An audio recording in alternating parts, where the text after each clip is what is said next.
Bapak, Ibu, saudara-saudariku, sahabat-sahabat muda dan anak-anak sekalian, selamat malam.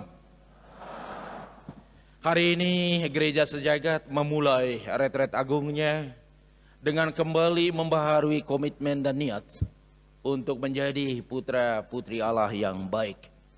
Karena itu, saudara-saudariku, kesempatan ini menjadi kesempatan berahmat karena kita bisa melihat kembali lorong-lorong yang pernah kita lalui, jalan-jalan yang pernah kita lewati, juga bukit, gunung, ngarai, dan lembah yang pernah kita seberangi.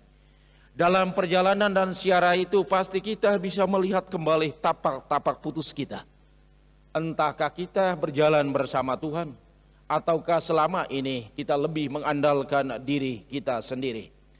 Karena itu kesempatan retret agung ini menjadi kesempatan berahmat untuk semua kita menghidupi kembali 3 nasihat Injil tentang berdoa, berpuasa, dan beramal kasih. Doa adalah sarana yang membuat jarak kita dengan Tuhan semakin dekat.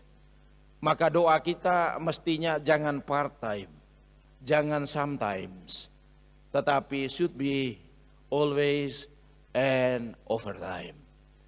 Doa kita harus selalu, bukan kadang-kadang atau sesekali. Bagusnya kalau kita melampaui apa yang diharapkan. Karena itu berjuanglah selalu untuk berbuat lebih baik dari apa yang pernah sudah kita lakukan saat ini. Maka kalau kita sanggup berdoa kapan saja, membantu kita untuk melihat diri kita secara lebih baik kapan dan di mana saja. Lalu puasa. Puasa senantiasa mengingatkan kita bahwa kebutuhan kita senantiasa tak pernah terbatas. Keinginan kita senantiasa tak pernah sepenuhnya terpenuhi.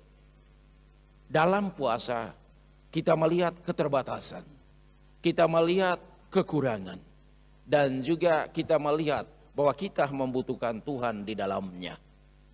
Karena itu saudara dan saudariku, masa Prapaskah ini mengingatkan kita bahwa kita berasal dari debu dan akan kembali kepada debu. Hanya debulah kita di alas kaki Tuhan.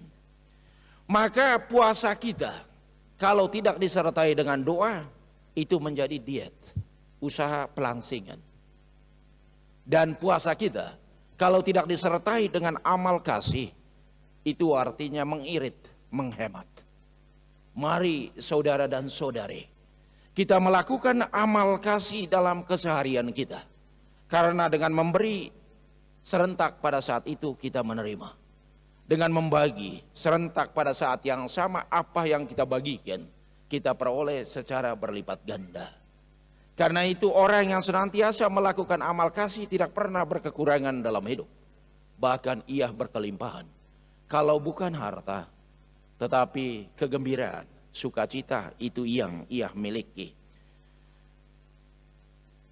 Maka saudara dan saudari, sebentar lagi kita akan dikenakan, dioleskan abu pada dahi kita.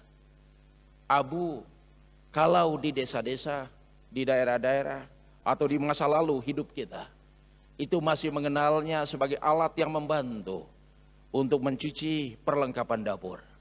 Piring, periuk, kuali, dan lain-lainnya. Cuci dengan menggunakan itu abu dapur, itu tidak beda hasilnya dengan yang sekarang kita pakai lemon. Hasilnya mirip, kinclong sama. Karena itu masa Prapaskah kita menerima abu, yakni masa untuk membersihkan diri, untuk kembali mencuci diri kita supaya semakin layak di hadapan Tuhan. Kalau pakaian kita kotor, kena noda, maka kadang kita mencucinya menggunakan wanis, menggunakan bleach, menggunakan Biclean. Masa Prapaskah adalah masa untuk kita mencuci diri. Semoga Tuhan menguatkan dan meneguhkan kita semua.